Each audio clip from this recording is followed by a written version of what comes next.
என்னம்மா பர்த்டேக்கு வழக்கம் போல கேக் சர்ப்ரைஸ் தானே அப்படின்னு போனவருக்கு வேற லெவல்ல ஒரு ஷாக் கொடுத்திருக்காங்க. என்னது இப்படி ஒரு கிஃப்டா, இவ்ளோ காஸ்ட்லியான கிஃப்டான்னு வாயடிச்சு போயிட்டாரு. இதுதாங்க பெஸ்ட் பர்த்டே கிஃப்ட்.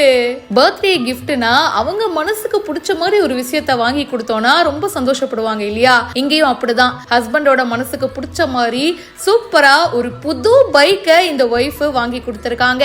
இது எங்களோட செகண்ட் பைக்கு. நான் ஃபர்ஸ்ட் சர்ப்ரைஸ் அப்படின்னு சொன்னதும் கேக் கட்டிங் தான் அப்படின்னு சொல்லி அவர் நினைச்சிட்டாரு. பர்த்டே கேக்கா தான் இருக்கும்னு நினைச்சாரு. ஆனா அதாங்க இல்ல, அங்கதான் ட்விஸ்ட். Yamaha FC பைக்கை சூப்பரா வாங்கி கிஃப்ட் பண்ணிருக்காங்க. அந்த புது பைக்குக்கு அழகா கிஃப்ட் ராப்லாம் பண்ணி சூப்பரா வாங்கி கொடுத்திருக்காங்க. அவர் இதை எதிர்பார்க்கவே இல்லைங்க. நான் கூட வேற ஏதோ நினைச்சேன், ஆனா என்னம்மா இப்படி ஒரு சர்ப்ரைஸ பண்ணிட்ட அப்படின்னு சந்தோஷத்துல திக்கு முக்காடி போயிட்டாரு. வண்டியை எடுத்துட்டு போயிட்டு ஒரு பூஜையை போட்டுட்டு அதுக்கப்புறமா ரெண்டு பேரும் முதல் ரைடும் அந்த பைக்ல போயிருக்காங்க.